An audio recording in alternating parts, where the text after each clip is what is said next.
ओम शांति। ओम शांति बाबा। आज हम अध्ययन करने जा रहे हैं परम पिता परमात्मा के अनमोल मधुर महावाक्यों को, अव्यक्त महावाक्यों को। और चूंकि दिन रविवार का है तो रविवार के दिन हमें बाबा की ये अव्यक्त मुरली सुनने को मिलती है, अध्ययन करने को मिलती है। तो हमें भी पूरा प्रयास करना है कि हम अपने अव्यक्त स्थिति में स्थित होकर इस मुरली का अध्ययन करें। और इसके लिए जो सबसे सहज सरल विधि हमें करनी है वो ये कि प्रतिदिन हमें एक समय निर्धारित करना है, एक स्थान निर्धारित करना है। स्थान का अर्थ में बाबा कहते हैं कि वो घर का कोई भी स्थान हो सकता है, घर के बाहर भी हो सकता है। हालांकि घर में सबसे ज़्यादा अच्छा हो, जैसे छत पर भी हो, बाबा कहते हैं हो सकता है, या कोई कमरा हो, कोई भी ऐसे स्थान जहाँ थोड़ा साफ सुथरा हो, थोड़ा खुशनुमा माहौल का हम अनुभव कर पाएँ।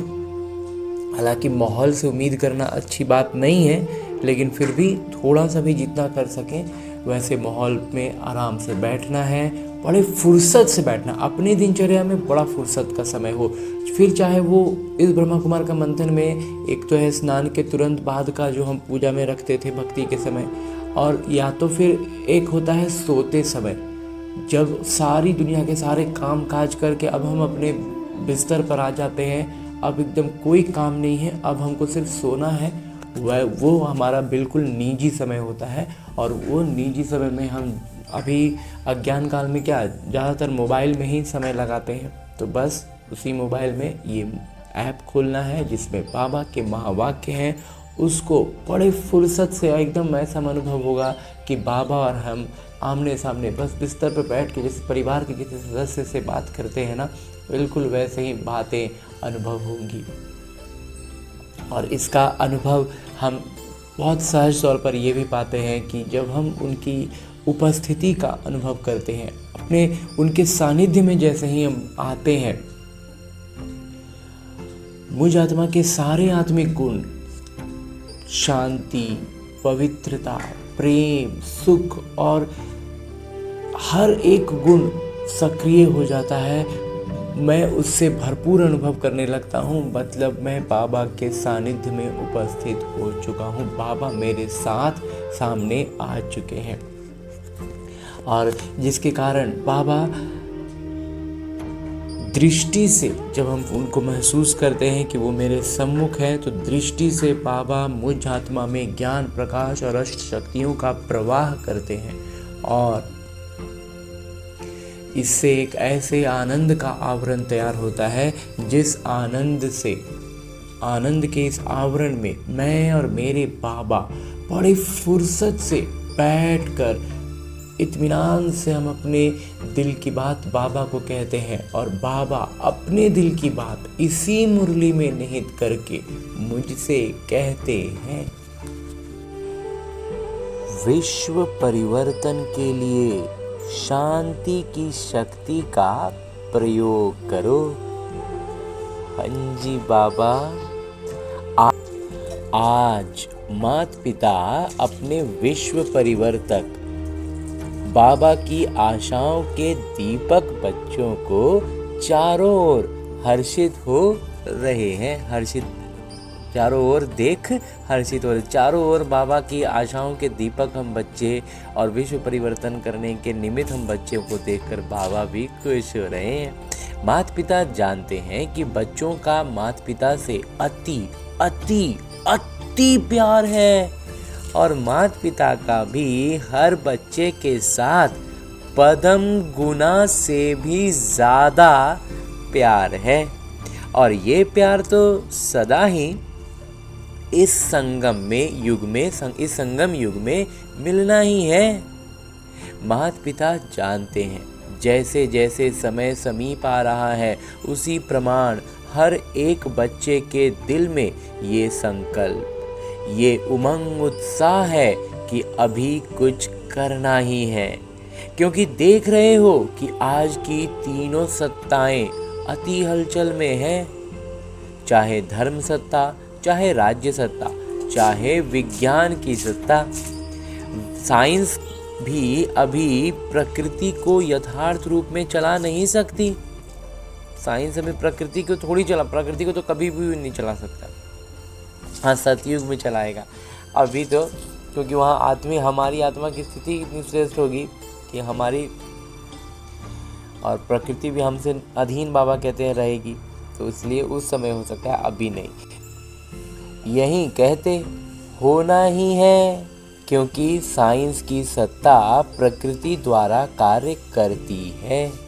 तो साइंस के साधन होते, प्रयत्न करते भी प्रकृति अभी कंट्रोल में नहीं है, और आगे चलकर ये प्रकृति के खेल और भी बढ़ते जाएंगे, क्योंकि प्रकृति में भी अभी आदि समय की शक्ति नहीं रही है। आदि समय की जो शक्ति प्रकृति में भी थी वो भी नहीं, वो भी तो तमो प्रधान हो गई है ना।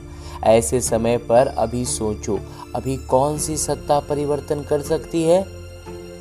ये साइलेंस की शक्ति ही विश्व परिवर्तन करेगी। तो चारों ओर की हलचल मिटाने वाले कौन हैं? जानते हो ना? ये सिवाय परमात्मा पालना के अधिकारी आत्मा की और कोई नहीं कर सकता। परमात्मा पालना में के अधिकारी हम बच्चे, हम आत्माओं के अलावा बाबा कहते हैं, और कोई नहीं कर सकता। तो आप सभी को ये उमंग उत्साह है कि हम ही ब्राह्मण आत्माएं माता पिता के साथ भी हैं और परिवर्तन के कार्य के साथी भी हैं। है बाबा। माता पिता ने विशेष अमृत वेले तथा सारे दिन में चलते हुए भी देखा है कि जितना दुनिया में तीनों सत्ताओं की हलचल है, उतना आप शांति की देवियां, शांति के देवों के जो शक्तिशाली शांति की शक्ति का प्रयोग करना चाहिए, उसमें अभी कमी है। अभी थोड़ा कमी रह गया है, तो उस कमी को हमें पूरा करना है। तो माता पिता अभी सभी बच्चों को ये उमंग दिला रहे हैं ताकि ये जो थोड़ी सी कमी है रह गई है वो खत्म हो जाए। सेवा के क्षेत्र में तो आवाज़ अच्छा फैला रहे हो, लेकिन साइलेंस की शक्ति को चारों ओर फैलाओ। बाबा कहते हैं अब साइलेंस की, शांति की शक्ति का प्रकंपन चारों ओर फैले। आज बार बार खांसी आ रही है। बाबा दादी के तन का आधार लेकर ये मुरली हमें सुना रहे हैं, तो उनको बार बार आज खांसी आ रही है। तो बाबा कहते हैं कि बाजा खराब है, फिर भी माता पिता बच्चों से मिलने के बिना तो रह नहीं सकते, और बच्चे भी रह नहीं सकते। तो माता पिता ये विशेष इशारा दे रहे हैं कि अभी शांति की शक्ति के प्रकंपन चारों ओर फैलाओ। अब बाबा कह रहे हैं कि ध्यान सिर्फ और सिर्फ अपनी आत्मिक स्थिति पर और उसकी शक्तियों पर और गुणवत्ताओं पर रखनी है। अभी विशेष ब्रह्मा बाबा और जगदम्बा को देखा कि स्वयं आदिदेव होते शांति की शक्ति का कितना गुप्त पुरुषार्थ किया। आपकी दादी ने कर्मातीत बनने के लिए इसी बात को कितना पक्का किया। जिम्मेवारी होते सेवा की योजनाएं बनाते शांति की शक्ति जमा की। खांसी बार बार आ रही है। बाजा कितना भी खराब हो, लेकिन माता पिता का प्यार है। तो सेवा की जिम्मेवारी कितनी भी बड़ी हो, लेकिन सेवा के सफलता का प्रत्यक्ष फल शांति की शक्ति के बिना जितना चाहते हैं उतना नहीं निकल सकता। और अपने लिए सारे कल्प की प्रारब्ध की भी साइलेंस की शक्ति से ही बना सकते हैं। बाबा कहते हैं जितना परिणाम अभी वर्तमान में प्रत्यक्ष फल के रूप में देखें तो वो भी नहीं मिलता है, और वो भी निर्भर करता है हमारी शांति की शक्ति पर, और जो सतयुग में प्रारब्ध मिलेगा वो भी उसी के आधार पर मिलेगा। इसके लिए अभी हर एक को स्व के प्रति सारे कल्प की प्रारब्ध, राज्य और पूज्य की इकट्ठा करने के लिए अभी समय है। बाबा कहते हैं अभी हर स्व के प्रति और सारे प्रारब्ध के लिए, राज्य की प्रारब्ध के लिए सबका इकट्ठा करने का समय अभी है, क्योंकि समय नाजुक आना ही है। ऐसे समय पर शांति की शक्ति द्वारा टचिंग पावर, कैचिंग पावर बहुत आवश्यक होगी। अंजी बाबा, ऐसा समय आएगा जो ये साधन कुछ नहीं कर सकेंगे। अभी अब जो विज्ञान के साधन भी है ना, अंत में तो ये भी सब बंद होने वाले। सिर्फ आध्यात्मिक बल, माता पिता के निर्देश की टचिंग कार्य करा सकेगी। सिर्फ और सिर्फ हमारी आत्मिक स्थिति में जो आध्यात्मिक बल होगा वो रहेगा, और माता पिता का निर्देश जो है ना वो टचिंग के रूप में वही कार्य कर सकेगा। तो अपने को जांच करो, माता पिता की ऐसे समय में मन और बुद्धि में टचिंग आ सकेगी? अभी हमारी मन बुद्धि उस अवस्था में है कि हम उनका टचिंग को कैच कर सकें?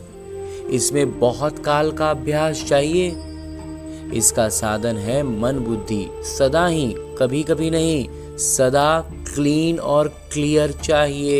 एकदम बुद्धि निरंतर, बुद्धि की लाइन एकदम बाबा कहते हैं क्लीन एंड क्लियर, किसी भी तरह का कोई भी विघ्न, धुंधलापन कुछ नहीं रहे, कुछ भी उलझन ना रह जाए, एकदम स्पष्ट बुद्धि होगी, पूर्ण निश्चय होगा, आध्यात्मिक बल से शारीरिक गुणवत्ताओं और शक्तियों से जागृत होंगे, तभी बाबा का टचिंग को, बाबा के संदेशों को हम समझ पाएंगे। वो अंतिम समय होगा ना, तो हमारी अवस्था, क्योंकि शुरू में बाबा शरीर का आधार लेकर के हमें इतना ज्ञान दे रहे हैं, लेकिन अंत में हमारी अवस्था इतनी श्रेष्ठ होनी चाहिए कि वो बाबा हमें बस प्रेरणा दें और हम अपनी जहाँ जो करना है लौकिक रीति में जब तक जो जो करना होगा सशरीर वो करते चले जाएं। अभी रिहर्सल बढ़ती जाएगी और सेकंड में रियल हो जाएगी। हम कहते हैं अभी रिहर्सल बढ़ेगा और फिर एक क्षण में वो रियल भी हो जाएगा। एक छोटा सा बंधन इस ब्रह्मा कुमार का यहाँ पर है कि जब मैट्रिक का एग्ज़ाम देने वाले थे तो स्कूल को भी अपना रिज़ल्ट दिखाना होता है कि हमारे स्कूल के सारे बच्चे 100% रिज़ल्ट हम लाएं। तो उसके लिए उन्होंने क्या किया था, 3 से 4 बार हमें प्री मैट्रिक एग्ज़ाम सारा कुछ, सीट खोजना, क्लासरूम में जाना, कौन सी सीट में, मतलब वो, और सारा मैट्रिक का सारा प्रोसीजर के साथ 4 बार हमने पहले ही मैट्रिक दे दिया था। इतनी बार प्रैक्टिस कराई गई थी सारे प्रोसेसेस के बाद कि 5वीं बार जब असली का परीक्षा दिया ना तो वो लगा कि वो तो एकदम कुछ बच्चा जैसा था और रिज़ल्ट सचमुच बहुत अच्छा आया। तो बिल्कुल ऐसे ही बाबा हमें भी कह रहे हैं कि ये जो अंतिम पेपर का रिहर्सल है ना, ये हमें अभी बढ़ाते चले जाएंगे और वो कब रियल वाला हो करके हम पार हो जाएंगे पता भी नहीं चलेगा। जरा भी अगर मन बुद्धि में किसी भी आत्मा के प्रति या किसी भी कार्य के प्रति, किसी भी साथी सहयोगी के प्रति जरा भी नकारात्मकता होगी तो उसको क्लीन और क्लियर नहीं कहा जाएगा। इसलिए माता पिता ये ध्यान खिंचवा रहे हैं, सारे दिन में जांच करो साइलेंस पावर कितनी जमा की। सेवा करते भी साइलेंस की शक्ति अगर वाणी में नहीं है तो प्रत्यक्ष फल, सफलता जितना चाहते हो उतना नहीं होगी। बाबा कहते हैं कि शांति की शक्ति अगर हमारी वाणी में भी नहीं, वाणी का मतलब हम बोल रहे हैं लेकिन हमारा मन चित्त एकदम शांत है और उस परमात्मा पिता के उस शांत स्वरूप स्थिति की याद से जुड़ा हुआ है, तब तो हमारा प्रत्यक्ष फल जो हम जिसको ज्ञान दे रहे हैं उसमें सफलता दिखेगी, नहीं तो नहीं मिलेगी। जितना चाह रहे थे उतना नहीं मिलेगा। मेहनत ज़्यादा है, फल कम। सेवा करो लेकिन शांति के शक्ति से संपन्न सेवा करो, शांति की शक्ति से संपन्न होकर सेवा करो। उसमें जितना रिजल्ट चाहते हो उससे अधिक मिलेगा। बार बार जांच करो।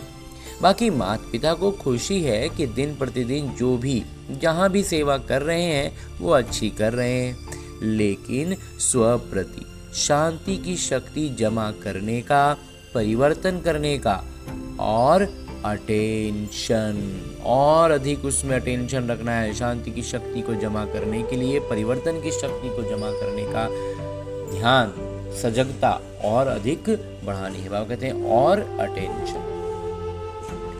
अभी सारी दुनिया ढूंढ रही है कि आखिर विश्व परिवर्तक निमित्त कौन बनता है। विश्व को परिवर्तन करने का निमित्त कौन बनता है, अभी तक दुनिया वाले ढूंढ ही रहे हैं, क्योंकि दिन प्रतिदिन दुख और अशांति बढ़ रही है और बढ़नी ही है। तो भक्त अपने इष्ट को याद कर रहे हैं। कोई अति में जाके परेशानी से जी रहे हैं, कोई परेशानी एकदम अति में जा रही है, धर्म गुरुओं की तरफ नज़र घुमा रहे हैं, और साइंस वाले भी अभी यही सोच रहे हैं कैसे करें, कब तक होगा। तो इन सबको जवाब देने वाले कौन? सबके दिल में यही पुकार है कि आखिर भी गोल्डन मॉर्निंग कब आनी है, आखिर वो स्वर्णिम सुबह आएगी कब। तो आप सभी लाने वाले हो ना? हो? हाथ उठाओ जो समझते हैं हम निमित्त हैं। निमित्त हो? जी बाबा, सभी ने हाथ उठाया। अच्छा, इतने सारे निमित्त हैं तो कितने समय में होना चाहिए?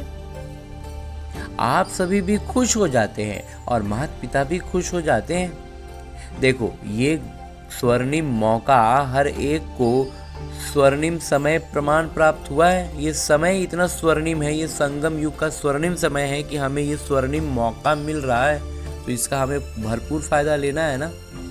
अभी आपस में जैसे सेवा की मीटिंग करते हो, प्रॉब्लम हल करने के लिए, कोई समस्या आती है तो उसका समाधान करने के लिए भी मीटिंग करते हो, सलाह मशवरा करते हो ना, तो ये ऐसी मीटिंग करो। अब इस बात के लिए सलाह मशवरा करो, ये योजना बनाओ, याद और सेवा। याद का अर्थ है शांति की शक्ति, और वो प्राप्त होगी जब आप टॉप की स्टेज पर होंगे। बाबा कहते हैं याद का अर्थ क्या है। याद का आज बाबा इतना स्पष्ट हमें अर्थ बता रहे हैं कि शांति की शक्ति, और वो प्राप्त होगी। याद का मतलब हम पूर्णतः शांत रहेंगे, तब हम हैं याद में। अगर हम शांत में नहीं है, शांत पूरी तरह से नहीं है, हम अंदर में ही हलचल आ रही है, आवेश आ रहा है, इधर उधर थोड़ा भी बुद्धि हिल जा रहा है, मतलब हम शांति में नहीं है। तो शांति की शक्ति प्राप्त तभी होगी जब हम टॉप की स्टेज पर होंगे, हमारी अवस्था बहुत अच्छी होगी। जैसे कोई टॉप स्थान होता है ना, तो वहाँ खड़े हो जाओ तो कितना सारा स्पष्ट दिखाई देता है। ऐसे आपकी टॉप की स्टेज, पराकाष्ठा की अवस्था, सबसे टॉप क्या है? परम धाम। माता पिता कहते हैं सेवा की और फिर टॉप की स्टेज पर बाबा के साथ आकर बैठ जाओ। बाबा कहते हैं सेवा करो, और फिर जैसे ही सेवा हो वापस आओ, बाबा के पास परम धाम में जाकर बैठ जाओ। जैसे थक जाते हो ना, तो 5 मिनट भी कहीं शांति से बैठ जाते हैं तो फर्क पड़ जाता है ना। जब लौकिक रीति से हम कोई काम कर रहे होते हैं तो 5 मिनट से शांति से बैठ जाते हैं तो कितना राहत महसूस करने लगते हैं। तो बाबा हमें कहते हैं अलौकिक रीति से वहीं करो ना, आ जाओ बाबा के पास परम धाम में, सबसे टॉप अवस्था है, वहाँ आकर बैठ जाओ, एकदम महसूस होगा अंतर। तो ऐसे ही बीच बीच में बाबा के साथ आकर बैठ जाओ। और दूसरा टॉप का स्थान है सृष्टि चक्र को देखो, इस सृष्टि को बाहर से देखो। सृष्टि चक्र में टॉप स्थान कौन सा है? अब सृष्टि चक्र में सबसे टॉप स्थान कौन सा है? संगम पर आके सुई टॉप पर दिखाते हो ना, तो नीचे आए, सेवा की और फिर टॉप स्थान पर चले जाओ। तो समझा क्या करना है? बिल्कुल बाबा एकदम अच्छे से समझ गए। समय आपको पुकार रहा है या आप समय को समीप ला रहे हो? रचता कौन? रचता तो हमें बाबा, तो हमें समय को समीप लाना है, हमें समय का इंतजार थोड़ी करना है। तो आपस में ऐसे ऐसे योजनाएं बनाओ। अच्छा, बच्चों ने कहा आना ही है, तो बाबा ने कहा हाँ जी। ऐसे ही एक दूसरे की बातों को, स्वभाव को, वृत्ति को समझते हाँ जी करने से संगठन की शक्ति साइलेंस की ज्वाला प्रकट करेगी। तब ये जो हमारी संगठन की शक्ति है और शांति की शक्ति एकदम ज्वालामुखी रूप में प्रकट होगी। ज्वालामुखी देखा है ना, तो ये संगठन की शक्ति शांति की ज्वाला प्रकट करेगी। इतना जबरदस्त परिणाम सामने दिखाई देगा कि हमें हर कोई महसूस करे। ज्वाला का मतलब तो वही है। अच्छा, महाराष्ट्र, आंध्र प्रदेश, बॉम्बे की सेवा का टर्न है। ये सभी वहाँ इन जोन्स के सेवाधारी सेवा में लगे हैं। तो बाबा कहते हैं नाम ही है महाराष्ट्र। महाराष्ट्र को विशेष ड्रामानुसार गोल्डन गिफ्ट प्राप्त हुई है। कौन सी? ब्रह्मा बाबा और माँ की पालना महाराष्ट्र को डायरेक्ट मिली है। सिर्फ महाराष्ट्र में ही सबसे ज़्यादा उस वक्त में सेवा मिलती रही। ज़्यादा दिल्ली और यूपी में भी मिली है, लेकिन महाराष्ट्र को ज़्यादा मिली। ज़्यादातर ब्रह्मा बाबा और मम्मा वहाँ उस घर का दौरा करते थे, लौकिक रीति से सशरीर वहाँ गए, वहाँ सेवाएं दी, तो उनको तो सौभाग्य मिला ना। अभी महाराष्ट्र महा तो हो ही, अभी क्या करना है? बाबा कहते महाराष्ट्र है, इसमें महा तो हो ही, करना क्या है? महाराष्ट्र मिल के ऐसी योजना बनाओ, ऐसा मीटिंग करो, ऐसा सलाह मशवरा करो जिसमें सबके एक ही स्वभाव, एक ही संस्कार, एक ही सेवा का लक्ष्य, शांति की शक्ति कैसे फैलाएं, उसकी योजनाएं बनाओ। बनाएंगे ना? बनाएंगे। अच्छा, माता पिता को 1 मास के बाद रिपोर्ट देंगे कि क्या योजना बनाया है। आपके इस रूरिहान से और भी एडिशन हो जाएगी। बाबा कहते हैं हमारे इस रूरिहान से ना और भी उसमें इजाफा होगा। भिन्न भिन्न जोन है ना, तो वो भी एडिशन करेंगे, फिर वो भी अपनी अपनी तरफ से अपना अपना राय देंगे। तो उसमें घाट आप बनाओ और हीरे वो जोड़ेंगे। बाबा कहते हैं कि घाट बना के रखो, उसमें हीरे बाकी जोन्स वाले जोड़ेंगे। है ना हिम्मत? इतना करने का हिम्मत है ना? टीचर्स, हिम्मत है? पहली लाइन, हिम्मत है? संस्कार मिलन ये रास कौन सा जोन करेगा? अब संस्कार मिलन की रास बाबा कहते हैं कौन सा जोन करना है? कोई जोन शुभ वृत्ति, शुभ दृष्टि और शुभ कृति, ये कैसे हो? एक जोन ये उठाए। दूसरा जोन, अगर कोई आत्मा स्वयं संस्कार परिवर्तन नहीं कर सकती है, चाहती भी है लेकिन कर नहीं पाती है, तो उन्हों के प्रति रहम दिल बन क्षमा, सहयोग, स्नेह देकर कैसे अपने ब्राह्मण परिवार को शक्तिशाली बनाए, इसकी योजना बनाएं। बाबा इस बार हर जोन को अलग अलग बोल रहे हैं, अपना अपना एक एक काम उठाओ। ये हो सकता है? हो सकता है? पहली लाइन बताओ, हो सकता है? हाथ उठाओ, हो सकता है? क्योंकि पहली लाइन में सब महारथी बैठे हैं। अभी माता पिता नाम नहीं सुनाते हैं, हर एक जोन को जो अच्छा लगे वो रूरिहान कर। फिर शिवरात्रि के बाद भी 1 मास में रिजल्ट सुनाए। महाराष्ट्र है ना, और अच्छा है। वृद्धि तो सब जगह हो रही है, उसकी माता पिता मुबारक दे ही रहे हैं। अभी जो किया उसकी तो मुबारक है, लेकिन अभी क्वालिटी की वृद्धि करो। बाबा कहते हैं अब क्वालिटी बढ़ाना है। क्वालिटी का अर्थ ये नहीं कि साहूकार हो, क्वालिटी का मतलब है याद को नियम प्रमाण जीवन में सबूत बनकर के दिखावे। बाबा कहते हैं क्वालिटी का मतलब ये नहीं कि बड़े बड़े खाली लोग लौकिक रीति से जो बड़े लोग हैं उन लोग को करें, नहीं। क्वालिटी का मतलब है याद, नियम प्रमाण जीवन में एकदम सबूत की तरह हो, दिखलाई दे, एकदम स्पष्ट झलके। बाकी माइक और वारिस वो तो जानते ही हो, निश्चय बुद्धि और निश्चिंत हो।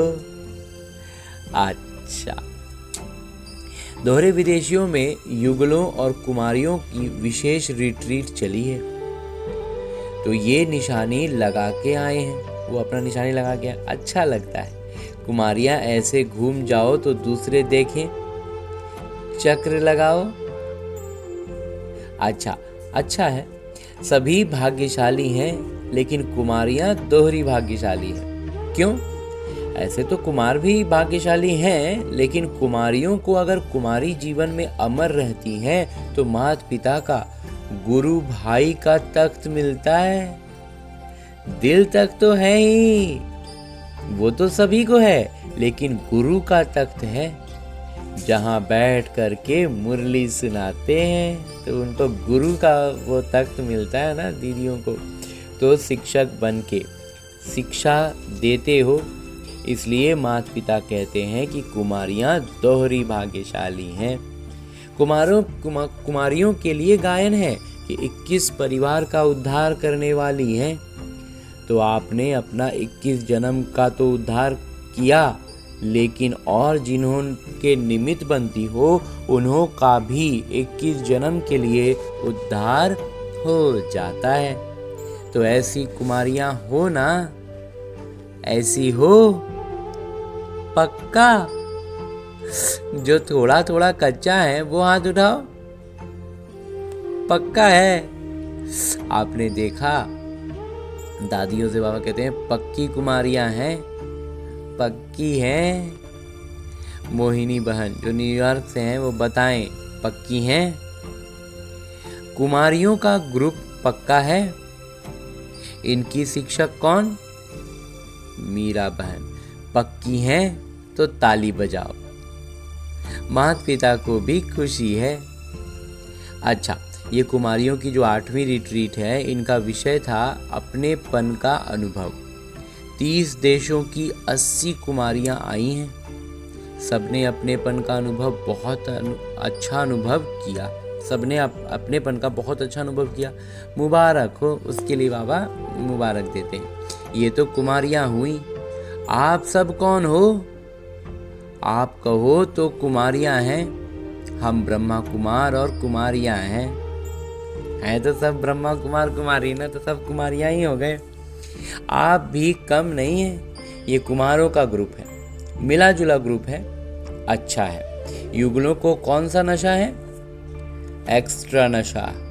मालूम है, उनको एकदम अलग ही नशा होता है कि हम साथ में रह के भी पवित्र है। तो जब से प्रवृत्ति वाले इस ज्ञान को धारण करने लगे हैं, तो मेजॉरिटी अभी लोगों में हिम्मत आई। अब ज़्यादातर लोगों में हिम्मत आ रही है जब युगलों को देखते हैं पवित्रता की धारणा में, तो हिम्मत आई है कि हम भी कर सकते हैं। पहले समझते थे कि ब्रह्मा कुमारियां बनना अर्थात सब कुछ छोड़ना, लेकिन अभी समझते हैं कि ब्रह्मा कुमार कुमारी बनके परिवार व्यवहार सब चल सकता है। और युगलों की एक विशेषता और है, उन्होंने महात्माओं को भी चैलेंज की है कि हम साथ रहते व्यवहार करते, हमारे परमार्थ श्रेष्ठ हैं, विजयी हैं। तो विजय की हिम्मत दिलाना ये युगलों का काम है। इसलिए माता पिता युगलों को भी मुबारक देते हैं। ठीक है ना?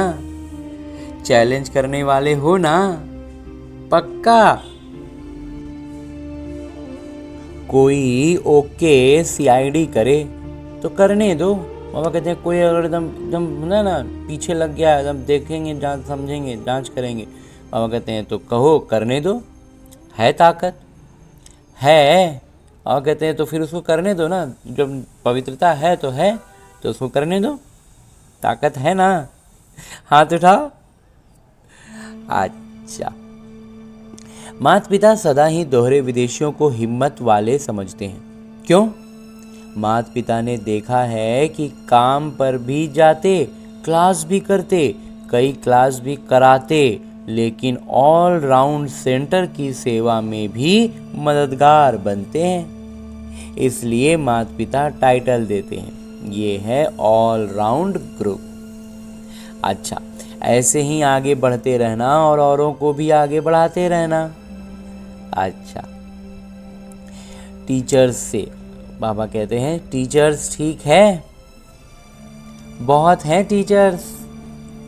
अच्छा है, देखो बाबा समान टाइटल आपको भी है। बाबा भी टीचर बन करके आते हैं, शिक्षक बन के बाबा आते हैं। तो शिक्षक मतलब स्व अनुभव के आधार से औरों को भी अनुभवी बनाना। तो ये ब्रह्मा बाबा जैसे अपने अनुभव, सब चीज़ सारे ज्ञान की बातों का अनुभव करके वो अपना अनुभव भी सुनाते थे। तो दीदियों को भी बाबा कहते हैं कि आप भी यही करो ना, आप भी तो शिक्षक हो। अनुभव की अथॉरिटी सबसे ज़्यादा है। अगर एक बार भी कोई बात का अनुभव कर लेते हैं तो जीवन भर नहीं भूलते हैं। सुनी हुई बात, देखी हुई बात भूल जाती है, लेकिन अनुभव की हुई बात कभी भी भूलती नहीं है। तो शिक्षक, टीचर्स अर्थात अनुभवी बन अनुभवी बनाना, यही काम करते हो ना। अच्छा है, जो भी अनुभव में कमी हो ना वो 1 मास में भर देना, फिर माता पिता रिजल्ट मंगाएंगे, फिर बाबा रिजल्ट मंगा के देखेंगे। अच्छा, चारों ओर के माता पिता के दिल तख्त नशीन और विश्व राज्य के तख्त नशीन, सदा अपने साइलेंस की शक्ति को आगे बढ़ाते और औरों को भी आगे बढ़ाने का उमंग उत्साह देने वाले, सदा खुश रहने वाले और सबको खुशी का गिफ्ट देने वाले, चारों ओर के माता पिता के लक्की और लवली बच्चों को माता पिता का याद, प्यार और दुआएं। नमस्ते। हम रूहानी बच्चों की ओर से रूहानी माता पिता को याद, प्यार और प्रणाम। धन्यवाद बाबा, धन्यवाद। मुरली के लिए भी धन्यवाद और इस अनूठे अलौकिक ब्राह्मण जीवन के लिए भी बहुत बहुत बहुत धन्यवाद बाबा, बहुत धन्यवाद। आगे मेरे बाबा वरदान दे रहे हैं। वरदान देते हुए मेरे बाबा कहते हैं, हर कंडीशन में सेफ रहने वाले एयर कंडीशन की टिकट के अधिकारी भव। बाबा कहते हैं हर कंडीशन में हम एकदम सुरक्षित रहें, ऐसा टिकट हमें मिलना है, हम उसके अधिकारी हैं। एकदम मतलब मज़े में पार हो जाएगा सब कुछ। बाहर क्या हो रहा है, नहीं हो रहा है, कोई प्रभाव नहीं आएगा। विस्तार से बाबा कहते हैं, एयर कंडीशन की टिकट उन्हीं बच्चों को मिलती है जो यहाँ हर कंडीशन में सेफ रहते हैं। कोई भी परिस्थिति आ जाए, कैसी भी समस्या आ जाए, लेकिन हर समस्या को सेकंड में पार करने का सर्टिफिकेट चाहिए। ये अभ्यास के दौरान हमारा ये सर्टिफिकेट बन रहा है। तो ऐसा नहीं कि अभ्यास हमारा मतलब उसका काउंटिंग नहीं हो रहा है, नहीं, हमारा अभ्यास भी जो हम हर क्षण कर रहे हैं ना, उसका भी नंबर बनता जा रहा है और उसका सर्टिफिकेट जब रहेगा तो हमें एयर कंडीशन की टिकट मिलेगी। जैसे उस टिकट के लिए पैसे देते हो, ऐसे यहाँ सदा विजयी बनने की मनी चाहिए। वहाँ लौकिक के रुपये चाहिए होते हैं टिकट लेने के लिए। एसी का टिकट महंगा होता है तो ज़्यादा पैसे लगते हैं। बाबा कहते हैं यहाँ पर कौन सा टिकट लगेगा? सदा विजयी का, जिससे टिकट मिल सके। तो ये मनी प्राप्त करने के लिए मेहनत करने की ज़रूरत नहीं। और इस सदा विजयी का जो सर्टिफिकेट है, ये जो मनी है, ये जो पैसा लगेगा हमारी आध्यात्मिक एयर कंडीशन टिकट के लिए, बाबा कहते हैं उसके लिए मेहनत करने की ज़रूरत नहीं है। सिर्फ बाबा के सदा साथ रहो तो अनगिनत कमाई जमा होती रहेगी। अंजी बाबा, ये अनुभव से होगा। ये पुरुषार्थ कहें या फिर मेहनत कहें तो बाबा कहते हैं मेहनत की ज़रूरत नहीं है। हाँ जी बाबा, ये पूरी तरह से अनुभव से है और ये अभ्यास से है। बाबा के साथ रहने का हमारा अनुभव बढ़ता जाएगा तो हम निरंतर बाबा की याद में ही रहेंगे ना, तो हम सदा विजयी रहेंगे। और सदा विजयी का टिकट बाबा कहते हैं बढ़िया मिलेगा। आगे स्लोगन है, मुरली का उपदेश है, कैसी भी परिस्थिति हो, परिस्थिति चली जाए लेकिन खुशी नहीं जाए, परिस्थिति का जो होना है सो हो जाए। वो इस ब्रह्मा कुमार का जो मंथन रहा है उससे यही समझ में आता है कि ये किरदार है और उस किरदार की जो स्क्रिप्ट लिखा हुआ है जो ड्रामा में वो होवे, लेकिन मेरी स्थिति में मुझ आत्मा की खुशी, मतलब मुझ आत्मा की स्थिति अगर अच्छी है मतलब मैं खुश रहूंगा ना। और किरदार में हम जहाँ उलझ गए तो बस फिर हमारी स्थिति परिवर्तन हो जाएगी, खुशी चली जाएगी। तो इसलिए खुशी ना जाए, इसलिए बार बार इस बात की भी सजगता रखनी है कि ये किरदार है जो स्क्रिप्टेड है और स्क्रिप्ट में जो है सो हो रहा है, हमको उससे क्या सरोकार है, हमें खुश रहना है। हाँ जी बाबा।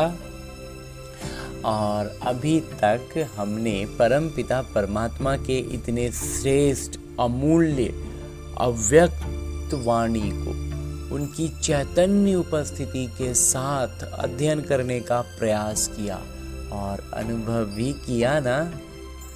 तो अब मेरे बाबा ऐसे ही अव्यक्त स्वरूप में स्थित रहकर एक इशारा देते हैं कि अब संपन्न व कर्मातीत बनने की धुन लगाओ। और इसका बात की स्पष्टता को बढ़ाते हुए, ये धुन हमारा एकदम से सवार हो जाए हमारी बुद्धि पर, उसके लिए बाबा हमें हर दिन अलग अलग इशारे देकर के इसकी स्पष्टता को बढ़ाते हुए आज कहते हैं कि जैसे आपकी रचना कछुआ सेकंड में सब अंग समेट लेता है, समेटने की क्षमता रचना में भी है। बाबा कहते हैं रचना है ना, कछुआ प्रकृति का एक जीव है तो वो रचना है और वो रचना में अपने सारे अंगों को एक सेकंड में समेटने की शक्ति है, तो रचना में भी है वो शक्ति। तो आप रचता समेटने की शक्ति के आधार से सेकंड में सर्व संकल्पों को समाकर एक संकल्प में स्थित हो जाओ। जब सर्व कर्मेंद्रियों के कर्म की स्मृति से परे एक ही आत्मिक स्वरूप में स्थित हो जाएंगे, तब कर्मातीत अवस्था का अनुभव होगा। और ये भी बाबा कहते हैं बार बार करेंगे ना कर्मातीत अवस्था की अभ्यास, बार बार करेंगे कि सारे संकल्प एक क्षण में रुक जाने का। इस ब्रह्मा कुमार को जो मंथन आया है वो यही है कि मैं इस किरदार को देख रहा हूँ, मैं इस किरदार से अलग आत्मा हूँ। तो जो भी संकल्प हमारे आ रहे होते हैं ना, वास्तव में इस किरदार से ही जुड़े हुए आते हैं। बिल्कुल ऐसे ही जैसे हम किसी फिल्म को देखते हुए उसके जो हीरो हीरोइन जो भी उसका जो कलाकार है उसके चरित्र को हम इतना कस के उससे अटैच हो जाते हैं ना कि फिर उसके बारे में इसको ऐसे करना चाहिए, इसको ऐसे नहीं करना चाहिए, ये करना चाहिए, वो करना चाहिए, बहुत सारी संकल्पों से एकदम घिर जाते हैं। लेकिन जैसे ही अगर टीवी ऑफ कर दें या सिनेमा हॉल से हम बाहर आ जाएं तो क्या है, हम फिर अपनी दुनिया में आ जाते हैं कि हाँ ये है वो है, अपना कामों में आ जाते हैं, फिर उस किरदार से हमें मतलब नहीं होता है। बिल्कुल ऐसे ही मैं आत्मा हूँ और मैं आत्मा शांत स्वरूप, प्रेम स्वरूप, सुख स्वरूप आत्मा हूँ। अपने इस भान में आ जाना है, ये किरदार में क्या हो रहा है नहीं हो रहा क्या फर्क पड़ता है। और बाबा ने ये भी कल कई मुरली में कहा कि कोई किस किरदार में उससे कोई फर्क नहीं पड़ता है, बाहर निकल के सब आत्माएं अपने उसी आत्मिक स्वरूप में रहेंगी। तो इसलिए भी हमें ये नहीं सोचना कि हम तो ऐसा किरदार निभाते हैं, हम तो ऐसा किरदार निभाते हैं, हम तो ये करते हैं, वो किरदार है। इसलिए इन किरदारों में हमें बिल्कुल उलझना नहीं है। संकल्पों को रोकने का जो अभी बाबा ने बात कही, उसके लिए इस ब्रह्मा कुमार का मंथन यही रहा है कि हम जब अपने आप को उस किरदार के रूप में देखेंगे तो उस किरदार से जुड़ी कोई भी बात, कोई भी संकल्प उस किरदार से अलावा नहीं होती है। हम उस किरदार से जब खुद को अलग महसूस करते हैं, अनुभव करते हैं, बार बार अभ्यास करते हैं कि मैं इस किरदार से अलग आत्मा हूँ, तो फिर इस किरदार से जुड़ी कोई भी संकल्प को हम एक सिरे से नकार देते हैं तो हमारे संकल्प रुक जाते हैं। अच्छा, और अब हमने परमपिता परमात्मा का इतना श्रेष्ठ ज्ञान मुरली को उनकी चैतन्य उपस्थिति में अध्ययन किया, उनसे वरदान प्राप्त किया। इशारे अव्यक्त रूप में स्थित होकर बाबा ने जो इशारा दिया उसे भी जान लिया। अब हमें करना क्या है, हमें अपने इस लक्ष्य को याद रखना है कि हमें लक्ष्मी नारायण बनना है, विश्व महाराजा बनना है। तो करना क्या है, इन सारी ज्ञान की बातों को वास्तविक जीवन में अपनाना है। और ये वास्तविक जीवन भी कहना एक तरह से गलत होगा, क्योंकि ये जो मेरा लौकिक जीवन है ये बस और बस मेरे अभ्यास के लिए है। उसका एक अभ्यास पुस्तिका है जिसमें आने वाली हर परिस्थिति मेरे लिए एक प्रश्न है, और उस प्रश्न का मैं कितना आत्माभिमानी स्थिति में रहकर उत्तर देता हूँ, उस पर अपनी प्रतिक्रिया देता हूँ, वही निर्धारित कर रहा है कि मैं अपने लक्ष्य के कितने करीब पहुँच रहा हूँ।